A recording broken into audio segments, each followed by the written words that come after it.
Good morning, folks. It is 10 a.m. Central Standard Time on May the 8th, 2022. Hope our creators keeping you well and safe wherever you are in the world. Please make sure to hit that like button, share this across other platforms so we can let people know what's going on in our solar system. And if you happen to be new to the channel, please make sure you subscribe and hit that notification bell for any critical future updates should we have any.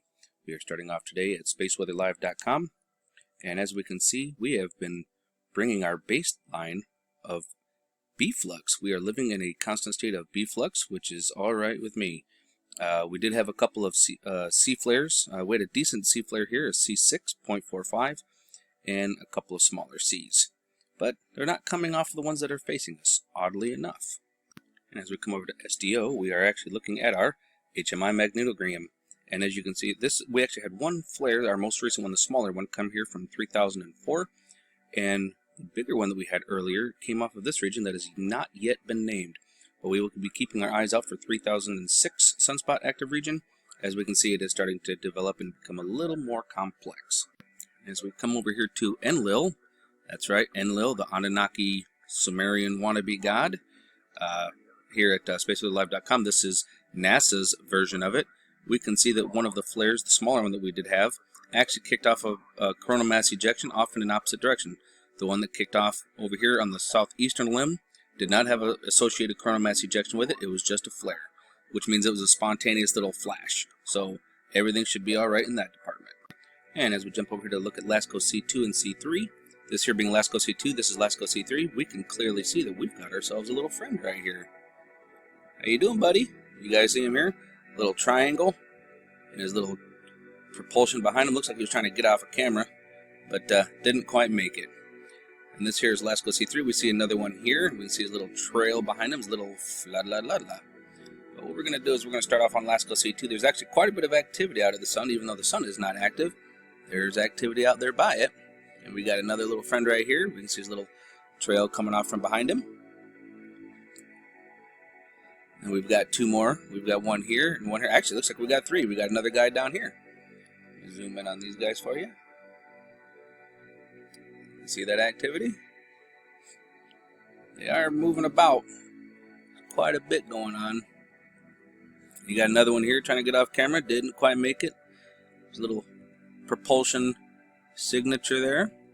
And we also have, oh, here's another one. Zoom. He's really trying to scoot out right in front of the camera. We actually have a Borg cube on here, folks. Oh, we got another one down here.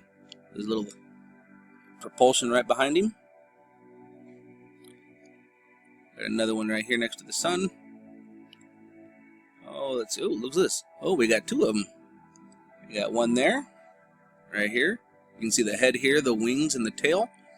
And then over here, this one looks more like it's a regular old-fashioned disc. But as we move forward a little bit, now check this region right up in here. You'll see the Borg cube up here. There he is. See the Borg cube and how he's bending the light? You can see him very clearly outlined here. He's bending the light. There's our Borg cube. We've got several of those. Not today, but got several pictures of them. I've shown you guys in plenty of videos. I mean, look at all the activity. They're everywhere. Now, LASCO C3, there's not near as much activity as there is on LASCO C2, but that's all right. We got a few of them. We can see a propulsion trail here. Now we will see a Borg cube bending some light. They happen to do that. Oh, we actually got one right there. There's another little friend right there, if you want to call them friends. Sometimes they're not. Ooh, this is a very interesting pattern.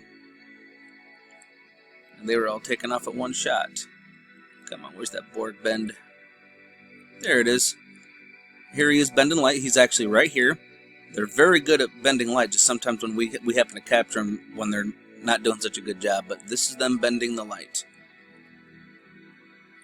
See how this side of the screen doesn't change? But this side does? In 12 minutes? Yeah. That's how they do it. Oh, there's a good one right there. Nice. Very nice. Now we're going to come over here and take a look at ISWA. And we're going to take a look at what's going on here. This is 94 angstroms of light on SDO.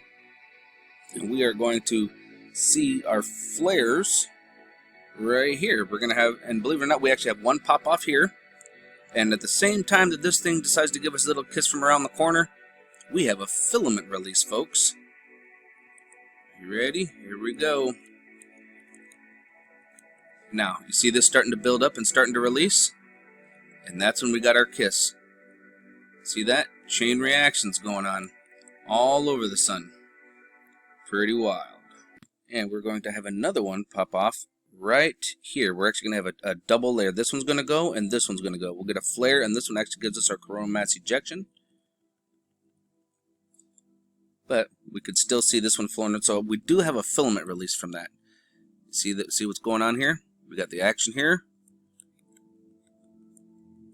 And here comes the kiss. There's the kiss right here. And then this one released at the same time. I'll go run it backwards and forwards. See that?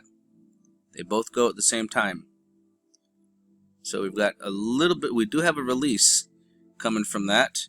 Not much that I can see though, nothing major. So I think we will be alright though. Oh, it looks like we had a little filament pop off of this one here over here as well. Very nice. Well, let's come check it out on the 304. 304 seems to give us the most amount of, actually let's check 193 first. 193 is going to show us a lot better.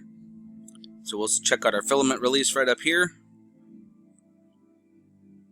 Whoosh, see that? Oh yeah, got another fire canyon.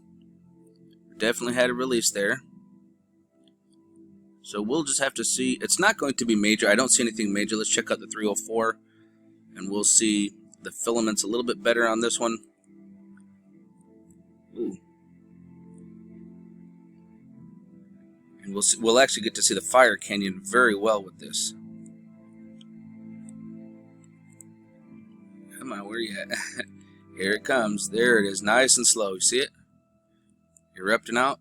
There's the fire canyon. You can see it ripping right in through here. We'll zoom in a little bit better for you so you can speed it up a little bit. See how it does that? Nice fire cannon. So that's where we had our release from. Little filaments, nothing major. So I think we will be just fine. But we do, however, have a few friends. We're going to start here and back up. Let me show you here. Here we are. Check this out. We got ourselves another little friend right here. Zooming right by the surface of the sun. Oh yeah. We've got another one on here at 1221.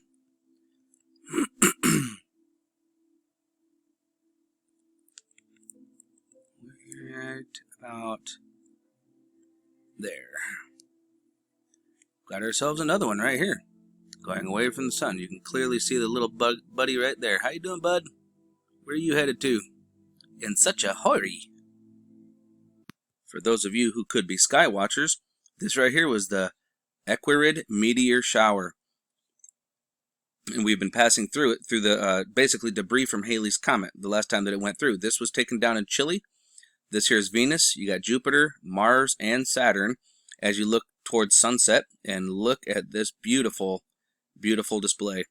This guy was able to get, I think he said 50 meteors per hour. Yep, 50 meteors per hour over dark skies in the southern hemisphere. Look at how beautiful the Milky Way is. So those of you who are sky watchers, you're definitely missing out on a bunch of stuff. You should get outside and check it out. And as we jump over here to our Russian model for our Schmann, this is in Tomsk, Russia. This is our Schmann. Our Schmann was acting up pretty bad yesterday, and it looks like we're going into some more activity today.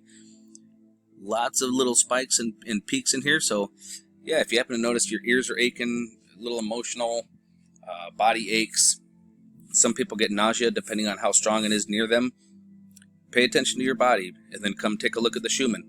Up here is I always leave up here so you guys can see the web address and you can come and check it out yourself. As we come over to our Italian model, we will actually come on down here and we will see our this is our electromagnetic field, and we can see that there is some activity going on. And let's go ahead and take a peek down here at our actual Schmann. Yo, definitely got a nice couple of spikes here for sure. This one, it looks like they're trying to downplay it like they usually do. Geophones are definitely getting pings on it. That's a hard strike from that. Let's come on down here. Oh yeah. Oh, overnight. Looks like early this morning we're still getting some activity from our Schmann, folks. Let's actually come all the way down to the bottom really quick and take a look at our lightning strikes there in Italy and see what we're looking like. Looks like we do right here. right here in Italy, this is where the Schmann resonance is. So the lightning could be affecting it and giving us not so accurate of a reading. It does do that occasionally. But as we come up here, we will actually take a look at our colors, and right here. And this is our current color situation for our chakras, which is what the Schmann affects. It affects our bodies, it affects our minds. And this has been all day today so far. This is from 8 o'clock going up here to 1 p.m. This is UTC time, by the way. And we can see all the different colors, cleaning the different colors of the chakra, which is a very beautiful thing to notice. For those of you who are sky watchers, we are having a rare super flower blood moon eclipse between the May 15th and 16th of this month. So make sure you get outside and take a look at it. Now, why would it be a rare super flower blood moon? Well, let me show you. The way that it works is the moon, as it's being eclipsed, is going to be right smack in the center of the Earth. And as we have our color spectrums of light, we have our blue, green, yellow, and red. Well, because it's going to be here, it's going to be red because of the color spectrum of which it lies in. If it was out here, it would look more orange, but it should be a real nice red moon just because of its position behind the Earth during the eclipse. Now here we are looking at what is called a Paraguay moon, which is why it's a supermoon. Okay, we've got it being closest to Earth, so it's going to be very large. It's going to be very big, very bright. Everyone's going to be able to see it. So it is a Paraguay moon, where an apogee moon is further away when it has the eclipse. Does that make sense? So it will appear to be 14% bigger and 30% brighter because it is so close to us. And this is going to be the area in which we're going to see our eclipse. The darker color obviously is where you're going to see the most amount of the eclipse. So from the most of Texas all the way, it looks like it comes all the way up here, up into the eastern Dakotas, all of the east and east of there for the United States, all of Mexico and South America will be able to see it. And you'll be able to see teeny bits of it over here in England and Spain and into Africa. But it looks like South America is definitely getting a treat, and almost half of North America is going to be getting a treat as well, including Canada. So get outside and happy hunting, looking at the stars. And this right here is going to be our times. Now, again, this is all by UTC time, and this here is U.S. Eastern Standard Time. So, get outside, folks, and enjoy. So keep your eyes open, no fear, and remember that love is the only way forward.